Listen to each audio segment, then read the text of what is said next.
Are they here? Yes, of course. And Mr. Bhupendra Choubey will be in discussion.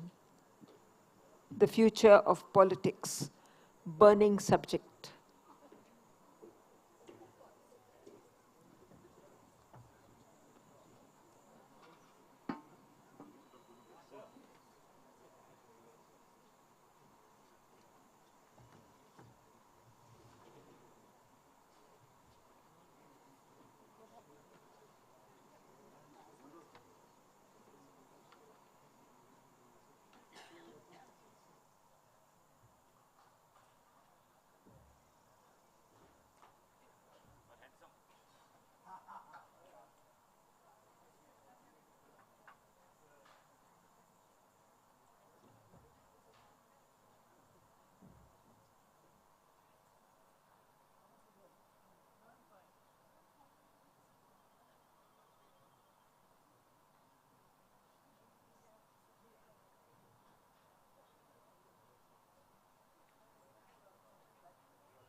I don't know what's happening. Our speaker seem to be lapata. Ah. So where is the rest of the team?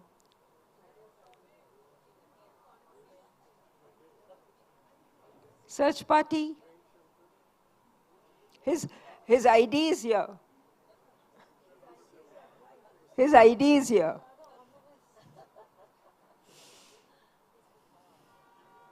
Should we do the next session and then wait for him? Okay.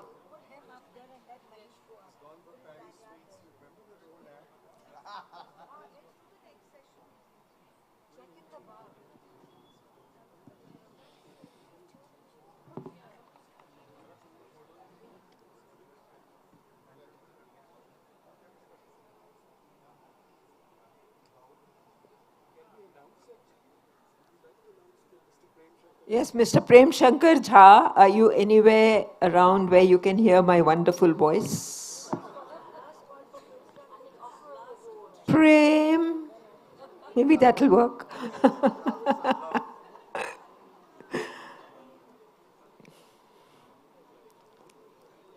No?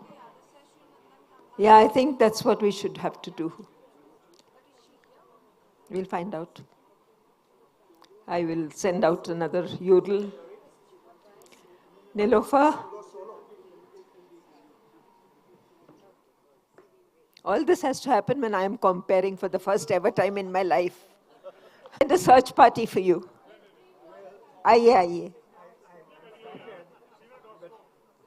I'm afraid I underestimated the cold. Yes. Yes, I'm also in a similar predicament. Yes, without much ado. Sorry to keep you waiting. No, that's perfectly right. The floor is all theirs.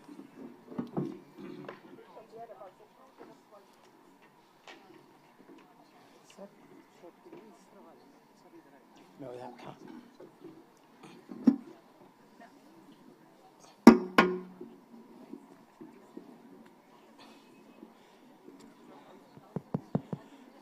Good evening.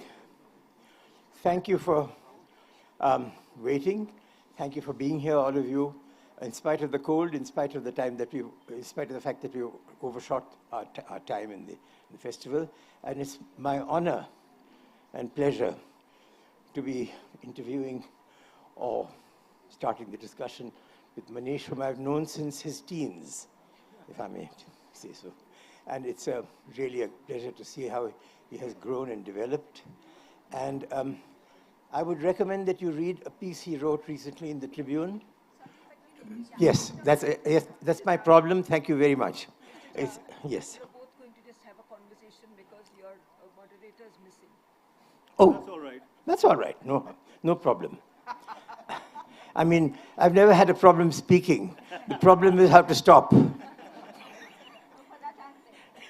All right, just wave. Okay, thank you. So anyway, now the subject is the future of politics.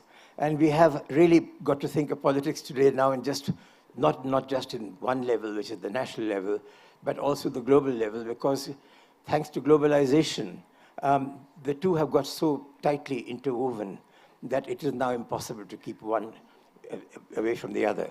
As I was saying, Manish has written an article I strongly recommend to all of you to read, which has come out in the Tribune, and Rahul can give you the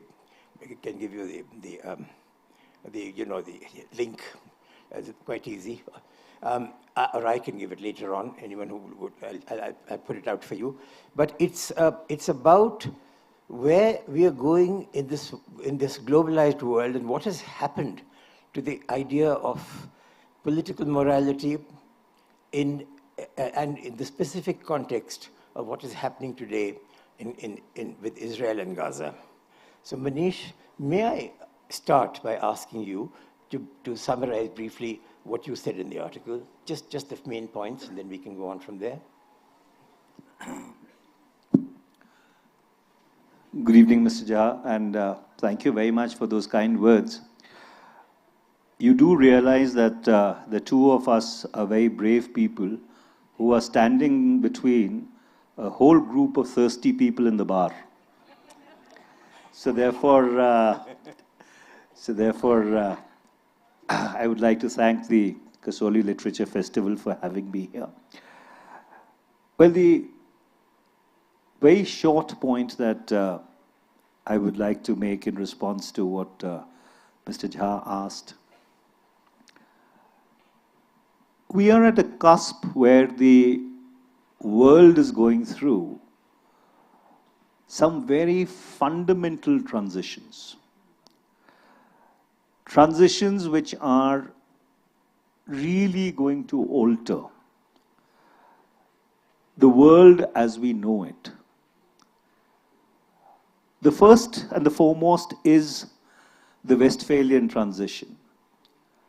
The old order is fading, the new is yet to be born, and we are in the age of monsters and vampires. What is happening between Russia and Ukraine, or what is happening in the broader Middle East and in Southeast Asia, Northeast and North Asia with the rise of China, are fundamental transitions which are going to alter the post-Second World War order. Is India anywhere in the scheme of things? Well, I really don't think so. You know, we were very lucky that we skirted the First World War and we skirted the Second World War. Will we be so lucky that we would be able to skirt the forefront conflict that is currently playing itself out? And that's the first big transition. The second big transition is the technological transition which is taking place. The fourth industrial revolution, artificial intelligence, robotics, genomics, the Internet of Things, the cutting edge of science as we know it. And this transition has led to an hybrid civilization. So there's a brick and mortar civilization in which we live in, and there's a virtual civilization that we work in. And the future of humankind is really going to lie at the intersection of these two civilizations. Are we really prepared for this transition? I don't think so. The third transition which is taking place is the energy transition. The world is moving towards net carbon zero. In India, we still continue to rely upon hydrocarbons and intermediates as our primary sources of energy. And so therefore, there is a real danger that we may end up missing the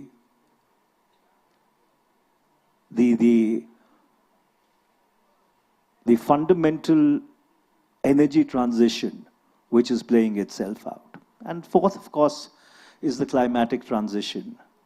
And all of you saw photographs of how the Sahara Desert got flooded. And so therefore, under those circumstances, the future of politics lies in our ability to be able to understand, comprehend these extremely seminal transitions which are taking place, and see if we have a modus vivendi whereby we would be able to, if not surmount them, at least harness them for the better existence of 140 crore people who call India home, or for that matter, the larger bunch of South Asians, almost 2 billion of us. So I think that's the fundamental challenge that we confront today. And our polity is totally and absolutely ill-equipped, intellectually or otherwise, to comprehend these challenges. Thank you, Manish, because you've touched upon not only touched upon the three central challenges of the entire world today, not just India, but also the three that have been sort of obsessing me now since 1997, and actually even earlier, 1996.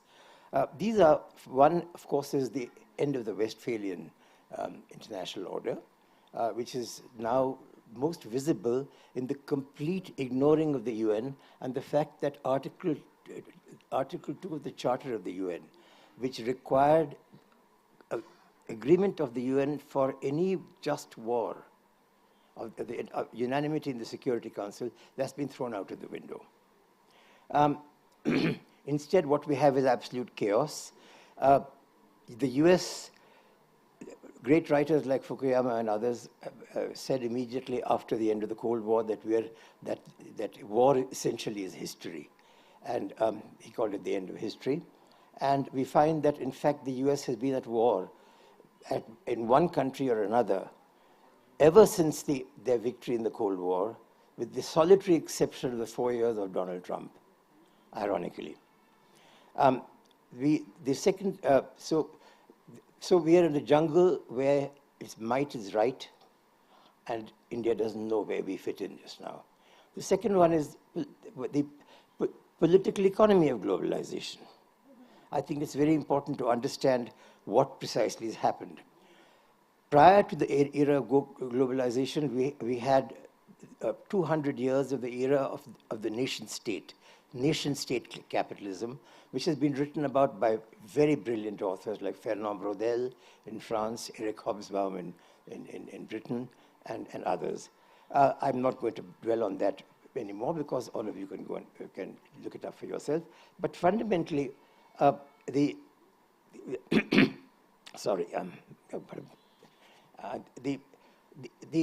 nation-state created hard frontiers around each nation and passports and difficulties in getting in and out, etc., etc. But above all, it created customs tariffs, duties, in order to, so that the later starters in industrialization had space in which to get their industries to grow to the point where they could then compete with the early starters. Now, that space is completely full, and the minimum scale of production now is so large that it cannot be contained even within the largest nation state. Manish just talked about the age, the digital age. Well, this is classically it, because 80% of all the chips that we use all over the world are made in one country. It's Taiwan, which incidentally tells us that all the US efforts to get Taiwan and China fighting against each other are going to fail, because China simply cannot afford any kind of disruption of Taiwan's economy. That is economic globalization. And at this moment, India doesn't know where it fits into this picture, and that's our second challenge. And the third one is energy, and Manish pointed it out. But as I think you all know, all we've been able to do in the last 15 years, or actually in the last 25 years since the global warming threat was actually first identified, is to set targets for when we will get out of fossil fuels without any idea how we're going to do it. The only two sources that have been explored so far are wind energy and solar energy. Both are, the central problem with these is both give you electricity. What is more, they give you electricity intermittently, whereas we have got used to electricity on demand 24 hours in the day, 365 days in the year. If we don't do that, entire civilizations, entire cities collapse. One blackout in the northern US about 20 years ago showed us just exactly what the breakup of the system can do. Now, we don't really have answers to these three questions. And in the thrashing around for this, actually we are creating more chaos. And Manish, in the article that I mentioned, actually shows, and I recommend that you read it, that what the Israelis are doing in Gaza today is a product of that chaos. The inability of the US to do anything to stop them, to keep saying, we need a two-state solution, you must have a two-state solution, we cannot, we're going to stop, you must stop this war. At the same time that they're doing that, the arms industry is having a wonderful time supplying all the latest weaponry, both to them and to Ukraine. And in Ukraine, it's too long a thing, I'm not going to tell you. There's also another side to the story, which is the Russian side, which is not being told. The worst sign, the most dramatic sign of the breakdown of the entire system that we had before is the fact that it is the US and the European Union which has started to put bans on freedom of information. They banned all Russian TV and radio channels. Today they've done the same. You hardly hear a mention of Gaza, except in terms of the number dead. And the Israelis have been able to put a complete ban within their own country on any information from Gaza. So most Israelis don't even know that their armies killed about 60,000 people in Gaza, that we know of, and God alone knows how many people injured. Thank you. We are in that kind of crisis, and I'm going to just ask Manish if he has any ideas of where we go, and to ask him to develop on the idea, where can India contribute to this? Well, the Israelis, for the longest time possible, have very successfully gamed the American democratic system. And this gaming really goes back almost a century. Currently, what Prime Minister Netanyahu and his war cabinet are doing is that they are taking advantage of a window of paralysis which exists in the American democratic system because of the presidential election playing itself out. In the binary that American politics is between the Democrats and the Republicans, and both of them obviously need the support of the very powerful intellectually, financially, politically, the organized and the unorganized Jewish lobbies which are there, is allowing Israel to actually have a free run completely. And this is notwithstanding the fact, I mean, the irony is that the US has a hub and spoke military relationship with almost 17 countries, minus Israel, across the greater Middle East. The largest US air base is in Qatar. The Fifth Fleet is headquartered in Bahrain. They have a military presence in Kuwait. They have a military presence in the UAE. They have a training military presence in Saudi Arabia. And I can kind of go on chapter and verse.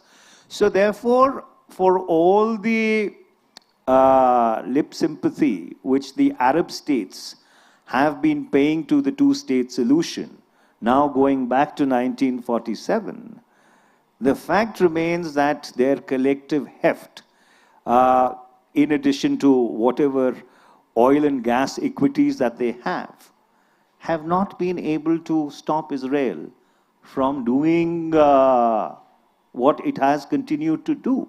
And this is not to in any way minimize the existential challenge which Israel also faces. Because obviously if you're surrounded by hostile neighbors whose only objective in life is to wipe you off the face of the map, then you do whatever you have to do for survival. But the fact remains that while October 7th, 2023 was horrific, I mean, nobody can justify by any stretch of imagination a terror attack of that magnitude on innocent men, women, and children. But the response that followed was absolutely disproportionate, and it continues till this day. And the only reason why Israel has been able to continue with that response is because they have been very successful over the decades in exploiting the paralysis which exists in the American system, especially the way the American political system is financed. Similarly, with Russia and Ukraine, if you actually read Bob Woodward's book, which came out on Tuesday, the Americans had a fairly clear idea going back to almost the January of 2021, a year before the invasion takes place, that the Russians are going to invade.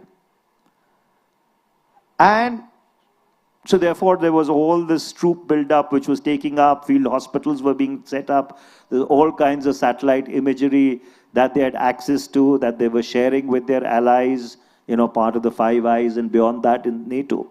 It begs the question, why didn't the Americans actually walk the extra mile to stop Russia from doing what it eventually ended up doing? And which goes back to exactly what Brzezinski told Jimmy Carter in 1979, when the Soviets walked into Afghanistan, that let them go in. Afghanistan has been the graveyard of empires.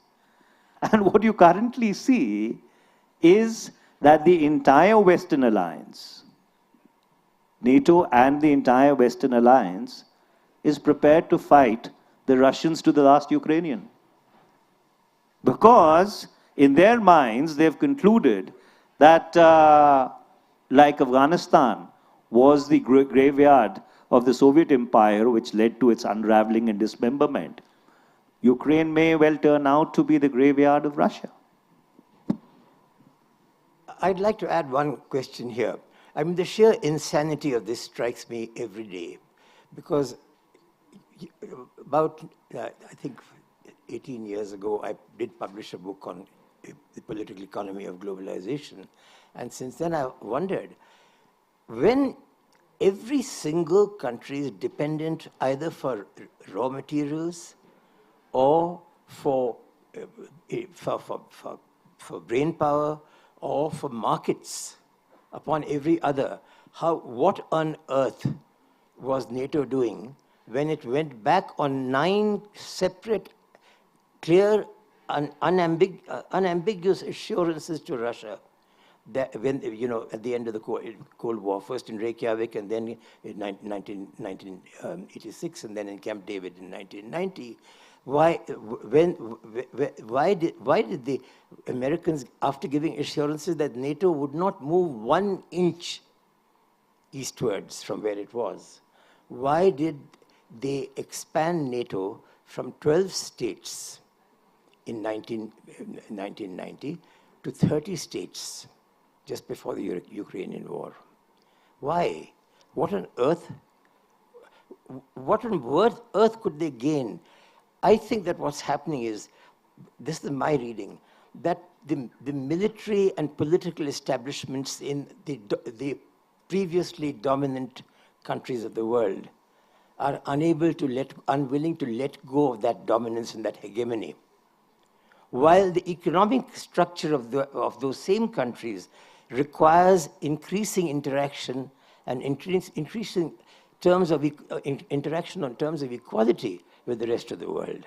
So this conflict between the two sides of the losing global hegemony on one side and gaining access to world markets on the other, because you have the best technology and the largest scale production already. This conflict is just not being worked out in these countries. They are in an absolute mess, which is the reason why after the end of the Cold War, there has been only 4 years in which the US has not been killing its own people. And now it's decided, since it can't kill its own people, it's killing Ukrainians, and it's quietly allowing Israel to kill, Palestinians, basically non-Sunni, secularist Arabs in every country, whether it's Libya, whether it is Syria, or whether it is Palestine. So I think that the world is in a terrible state, and we have to understand this, and that a new configuration is coming up. I think Russia and China are coming together because out of sheer defense and the need to sort of finance each other and to use each other's vast markets to survive this period. And Iran is going with them. And now, of course, they've turned, as Manish pointed out in his article, the entire target, the reason why Israel is being allowed to do what it's doing while the West mouths platitudes about peace is because ultimately they want a conflict with Iran, in which, again, their soldiers are not involved. But if I can flip that around, Mr. Jha, just to play the devil's advocate. The fact is that when you pose the same question to any of the strategic thinkers who look at NATO very closely, their reply is very simple. That they said, rather asking as to why NATO is expanding eastwards, you should actually ask the former Soviet republics that why are they looking westwards? And therein lies a fundamental structural problem with the way the Russian state has now been structured, going back almost 500 years. Because Russia never really had a meaningful period when it was a democratic state. So you went from the czars under the rule of the communists, which lasted for 70 years.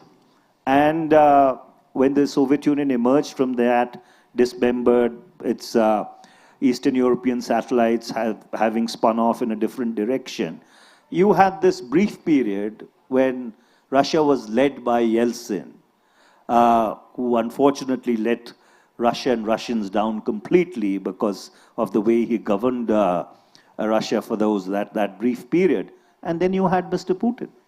So therefore, for a large number of countries around Russia, which were earlier erstwhile Soviet republics, the idea of being under Russian hegemony is not a very pleasant thought. And so NATO is not entirely to blame for Latvia, Lithuania, Estonia, Georgia, Armenia, and even some of the stans to be looking towards the United States or to be looking towards NATO, rather than looking back towards Russia. And so till the time Russia does not fundamentally reform and get out of its authoritarian mindset, I am afraid that this conflict is only going to persevere. The second thing which you raised, I think is going to become the single biggest national security challenge for India going forth. So across the top of Asia, you have an alliance of nuclear weapon states emerging. So you have North Korea, you have China, you have Russia, you have Pakistan, going all the way to Iran. And this is an extremely an extremely dangerous cocktail for the simple reason that two of the players out of the five that I have named actually want to reconfigure the world order, namely the Russians and the Chinese. And here the Russians are going to actually play junior partner to China. And therefore, under those circumstances, given the fact that the contours of this alliance are becoming fairly clear, where does that leave India? So the only hedge that India has, whether it likes it or not, is that it gets driven into the arms of the Quad. Because the strategic autonomy that you have maintained, or you claim that you've maintained over all these years, actually may become a chimera in the next couple of years, not even decades as we speak. And so therefore, I would like to pose this question to you, given the eons of experience that you have, that given this fundamental challenge that we are confronting, what are the options that India has? Thank you, Manish, and thank you for that compliment, which I don't think I deserve, to tell you the truth. But anyway, let me start with Russian dictatorship. So we have to understand the problem here. We have 31 states. Russia has 78 regions, which are effectively, most of which are ethno-nationally different from each other. Russia had the Tsars not in the 19th century expanded relentlessly eastwards till they got to Vladivostok and to the Bering Straits.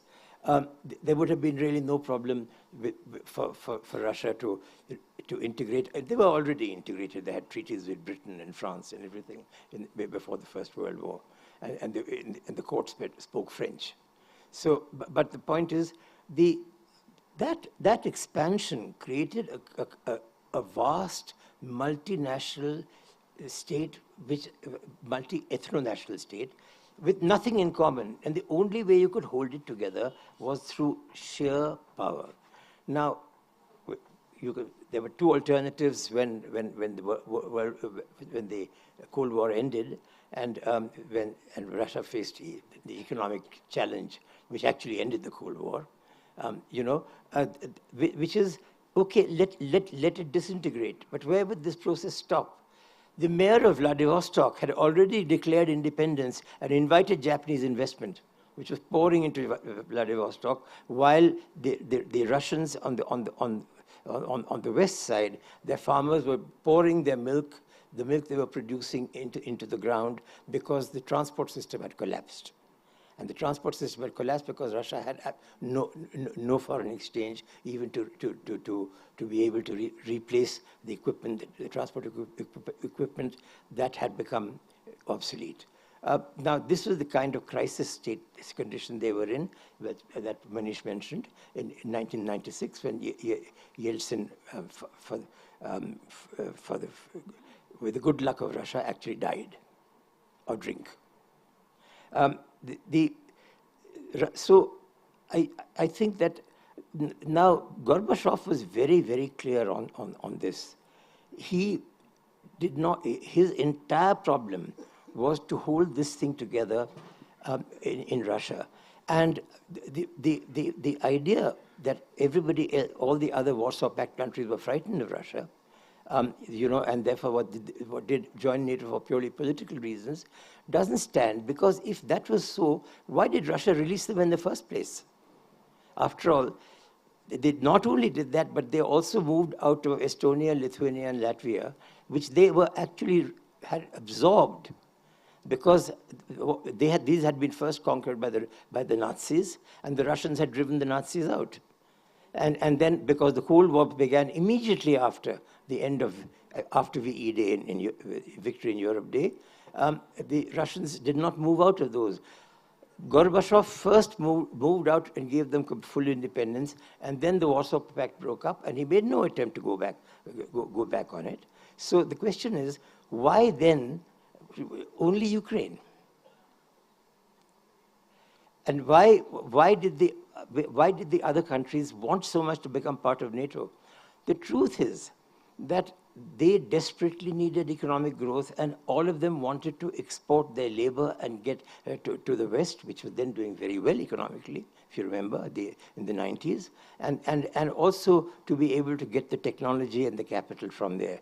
It was, and Russia had proposed, and Bob Matlock, who was the US ambassador at that time, wrote a paper which I have read, because wrote a letter to President George H.W. Bush, in which he said that Russia wants a European unification under CESC, the Council for Economic and Social Security, which had been created in 1963 and then forgotten and supervened in Western Europe by NATO.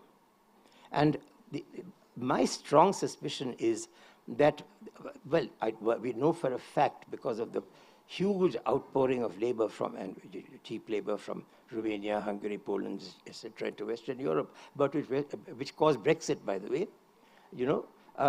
We know that this was, in any case, the salvation of those countries which were in economic crisis.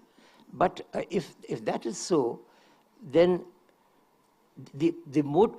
is it possible that the West or Americans or NATO said that yes, fine, but add additional security? And there were genuine security fears. I'm not saying that they were not there, but they could have been handled in a different way without actually bringing the West once again into headlong coalition,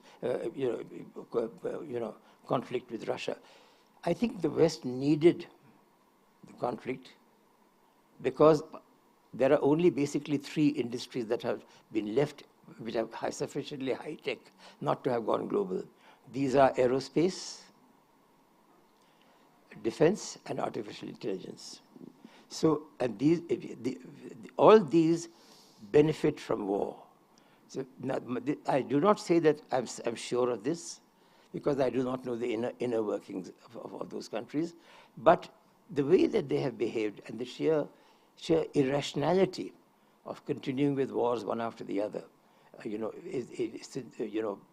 continuing to expand NATO eastwards, when there was no threat at all from Russia.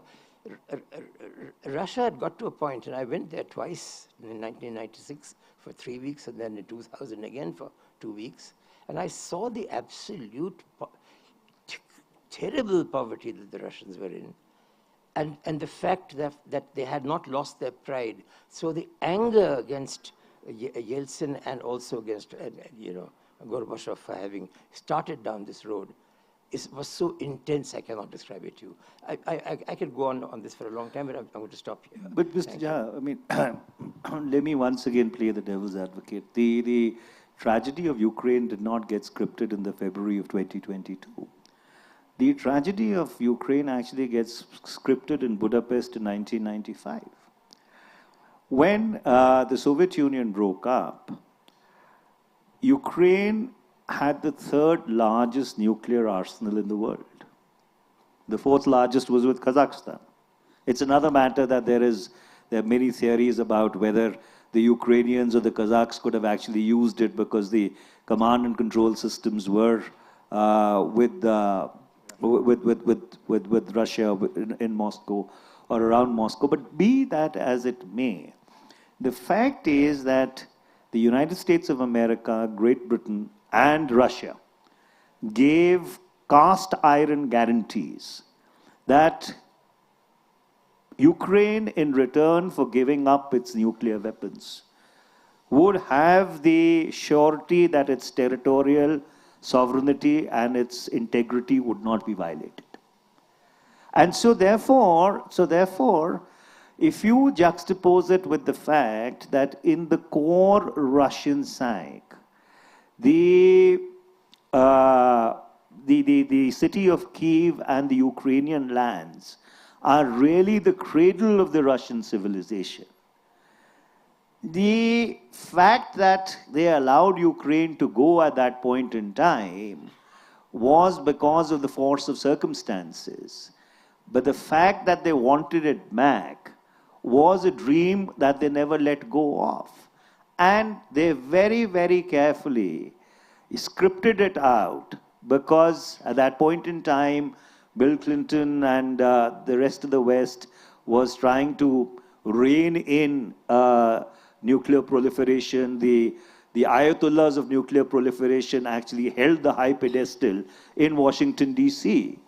And the reason why I'm saying this is because if Ukraine today would have had even a rudimentary nuclear program, let's say they had the capacity to actually hurl a crude nuclear bomb physically out of an aircraft, do you think the Russians would have invaded Ukraine?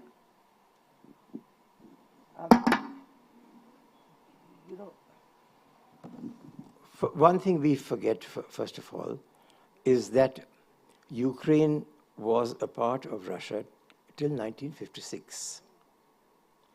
Khrushchev made it into a separate oblast, as it's called, for administrative reasons, because as you can see, the connection between Ukraine and Russia, particularly between Crimea and Russia, is a fairly thin one, and it's just around the Sea of Azov, and that's all.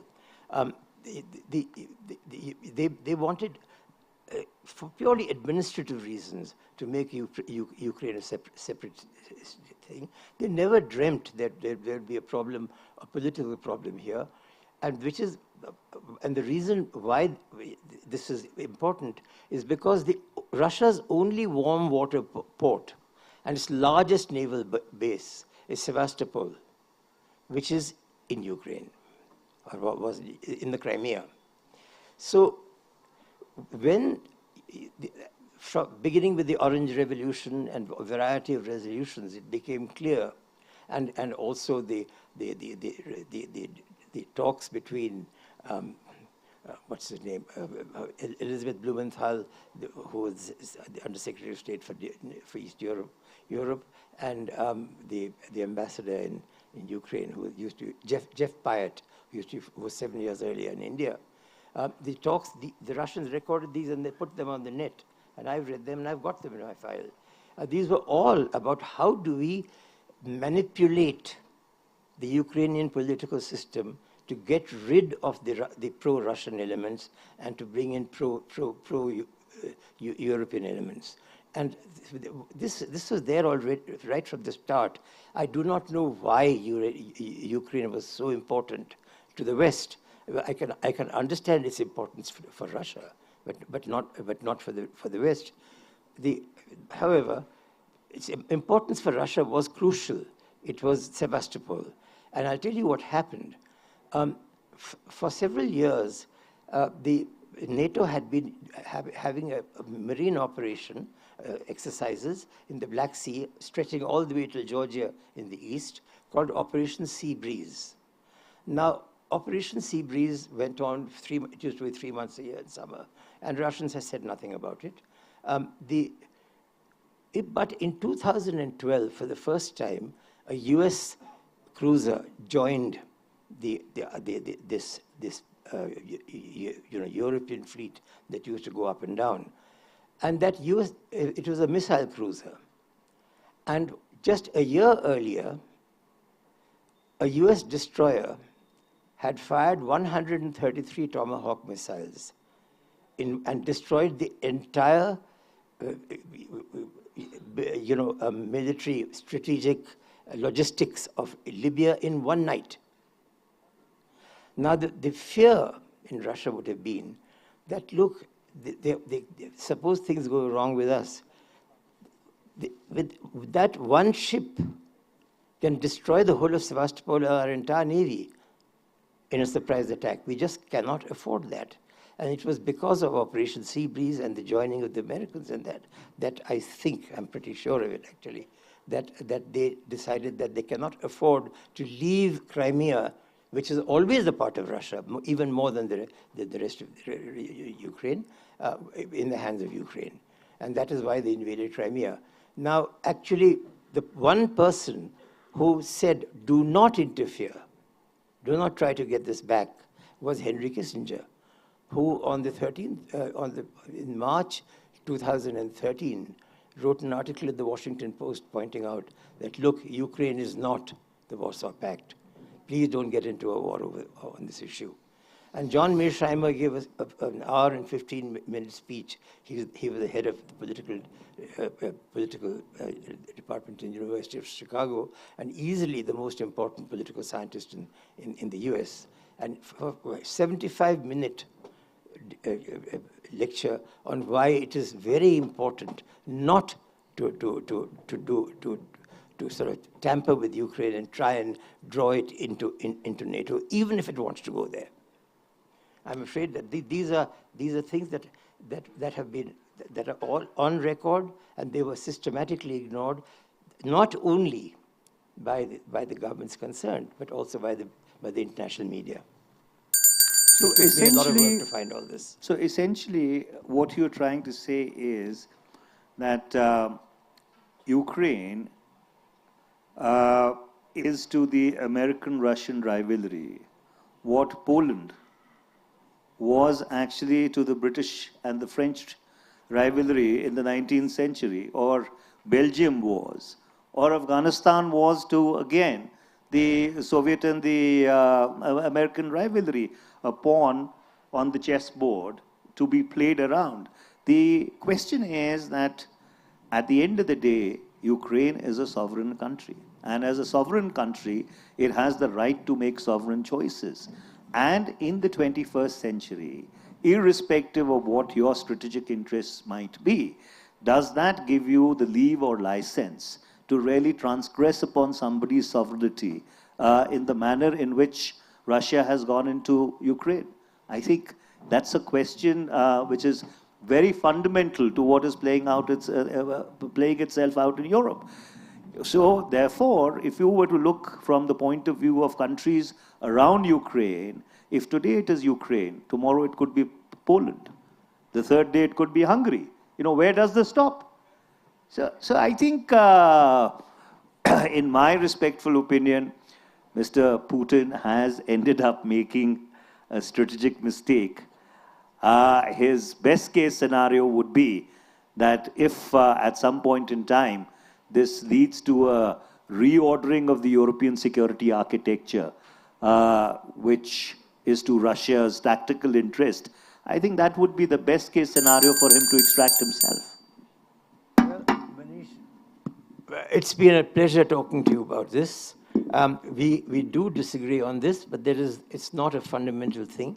The real issue now for us is that the world is actually, for differing reasons, what we cannot deny is that the extreme aggressiveness now of NATO. You can say it's because of the extreme aggressiveness of Russia. I may disagree with you on that. I would say it's on the internal defensiveness of a post-communist Russia, which has still not got over from the shock. We can disagree on this, but the fact is that we agree on one thing, that there is utter chaos here. And the question is, the last point that is left here is, where do India and China fit in? And my answer is, Manish, actually we were fitting in rather well with BRICS. BRICS was created by Russia, China, and India. And we both in 2011 and then in this, most importantly in the Delhi Declaration of BRICS in 2012, we condemned the attack on Libya, done under false pretext, under a Security Council resolution obtained under false pretext, a pure act of aggression, a pure act of aggression, in which the US was the major partner. You know, and the fact is that I'm sorry, I've lost my train of thought here.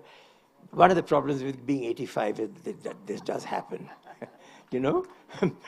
But you know, I think you get my idea that there is a kind of there's a great anger at the steady loss of hegemony in the West. In the convenient targets are Russia and China. And the only way, the role that India can play is to play the role we played in the Cold War of being that soft power which says we will intervene, we will not join either of you, we will call a spade in both your cases, and we will ask the rest of the world to join us to say, no war, please, between the two of you. That is our role. That's what Manish was asking the last question. I think that's what it should be. And Manish, that's what I hope your government will be, because I can guarantee you one thing, you will be in power in less than 5 years.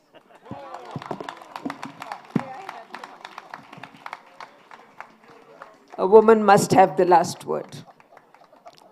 No, I think this was fantastic. We can really go on all night. I have learned in 1 hour more than I have learned in many, many moons listening to what happens on TV. There was no fighting. There was no interruption. There was no shouting. And there was a very balanced debate. Thank you very much, both of you. And Thank you. I'm sure there'll be lots of questions off site. Thank you. I don't need a mic. Can we do this out because there's one more session waiting? There's one more session waiting. Very short. आप ये बताइए, Manish, my question to Manish sir, where do we fit in? Suppose Russia becomes weak, and it is going to become weak. How do we hedge our bet? How do we play our cards? Very shortly. So, in one word, the option which Mr. Jha was describing, unfortunately, in my respectful opinion, is a non-option. We are actually running out of options, and therefore we should very, very seriously think that if that loose alliance, which I talked about on the top of Asia, actually becomes a reality, where does that really leave us? Because I don't think the Russians are actually playing ball with you any longer. The Russians are actually playing ball with the Chinese. And the Chinese have a very, very different conception of what they want South Asia to be. So therefore, under those circumstances, if there is going to be a North Korea, a nuclear weapon state, a complete wild card, a China, a nuclear weapon state, Russia, a nuclear weapon state, which has been brandishing the nuclear threat during the Ukraine war, Pakistan, another wild card, Iran on the cusp of a nuclear program. Where do you really think India's future lies? And I think maintaining strategic autonomy in these circumstances will be very, very difficult.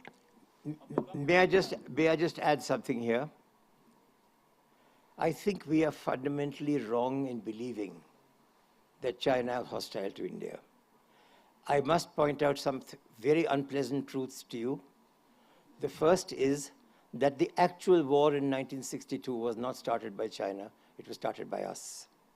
If you want to know how I know this, please go on the net and read volume 1 of the Henderson-Brooks report, which is still banned in India, but is available all over the world. It's on the net. Please read it, and please read what the VC, winning General Bhagat has said in that, because he's the real writer of that report. Henderson was just the top man.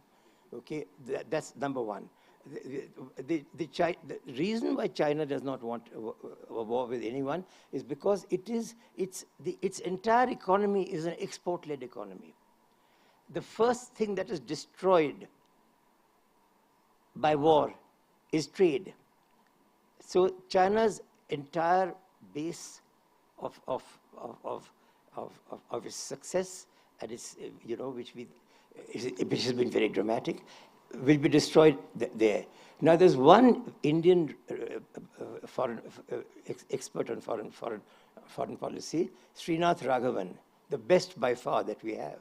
And he has said this very categorically in his book on India's foreign policy, which in fact, it's more than just India's, but I can't remember his name. But remember Srinath Raghavan and look up the internet and look up the chapter on China and India, and there's more than one chapter. You will find this. I want to add one thing. This was exactly the situation that Japan was in 1940. Japan was the world's first export-led growth economy. All the European economies grew on the basis of growing their home markets. Japan and China have grown on the basis of feeding world markets. So they can't afford a breakdown of trade.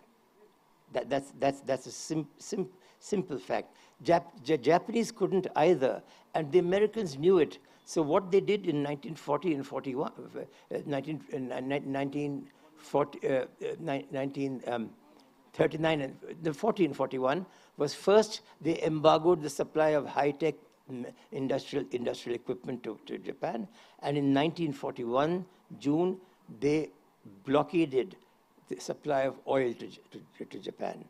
Japan had no coal. It was getting whatever coal it could get from North Korea, and this was death for Japan. So it had no alternative but to go to war.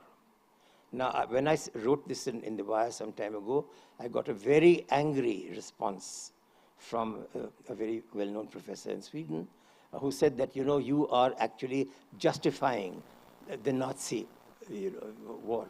I said, nothing of the kind. I'm talking about Japan. Thank you very much. I will not say any more. Manish, sorry, I don't want to have the last word. Please, if you, once again, tell me I'm wrong and I don't mind. One thing, while we all had a great session, we heard a lot about Ukraine, a little bit about Gaza. How about Canada? No, forget Canada. But I think the topic was, are the recent Indian elections and wars in Gaza and Ukraine a sign of what is to come? I don't think we've had enough talked about the recent Indian elections, what is the sign to come? How does that relate to what we've been talking about, Ukraine and Gaza? Please give the two. I'll give you a one-line answer that what do the recent Indian elections mean? And that one-line answer is that the 2024 Lok Sabha elections gave India a chance to breathe again. And I can elaborate on that at some great length at some other point in time. On this, I fully agree.